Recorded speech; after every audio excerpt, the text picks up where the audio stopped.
Hello friends, லைஃப்பில் ஸ்டக்காக feel பண்ணுறீங்களா? அப்போ அந்த ரீடிங் உங்கள் லைஃபுக்கு ஒரு கிளாரிட்டியை கொடுக்கும். ஸ்க்ரீனில் தெரியிற அந்த லெட்டர்ஸ் உங்கள் நேம் ஸ்டார்டிங் லெட்டரா? அப்போ அந்த ரீடிங் உங்களுக்கானது தான். அதை பார்க்குறதுக்கு முன்னாடி கமெண்ட் பாக்ஸில் சொல்யூஷன் டைப் பண்ணிவிட்டு அப்புறம் பாருங்கள். நம்ம இப்போ 3 கார்ட்ஸ் பார்க்க போகிறோம். ஃபர்ஸ்ட் என்னன்னா உங்களை எது தடுக்குதுன்னு, செகண்ட் என்ன மைண்ட் செட் வேணும்னு, லாஸ்ட் ஃபைனல் கைடன்ஸ் என்னன்னு. ஸோ ஸ்கிப் பண்ணாமல் கடைசி வரையும் பாருங்கள்.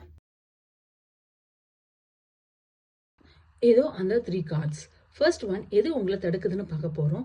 ஸோ ப்ராப்பர் பிளானிங் இல்லாதனால எல்லாத்தையுமே ஒரே டைமில் பண்ண ட்ரை பண்ணுவீங்க. அதனால கன்ஃபியூஸும் ஆகுவீங்க.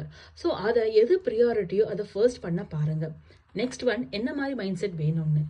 ஸோ ஆப்ஷனை பார்த்து கன்ஃபியூஸ் ஆகாமல் ஒரே டைரக்ஷனை சூஸ் பண்ணுங்க. முக்கியமானதே மேலே முதல்ல ஃபர்ஸ்ட் ஃபோக்கஸ் பண்ணுங்க. அப்புறம் ஃபைனல் கைடன்ஸ் என்னன்னா ப்ராக்டிக்கலாக யோசிச்சு ஆக்ஷன் எடுங்க. கன்சிஸ்டன்ஸாக இருந்தாலே சக்ஸஸ் வரும். இது ஒரு ஜென்ரல் ரீடிங் தான். உங்களுக்கு ப்ரைவேட் ரீடிங் வேணும்னா எனக்கு டிஎம் பண்ணுங்கள்.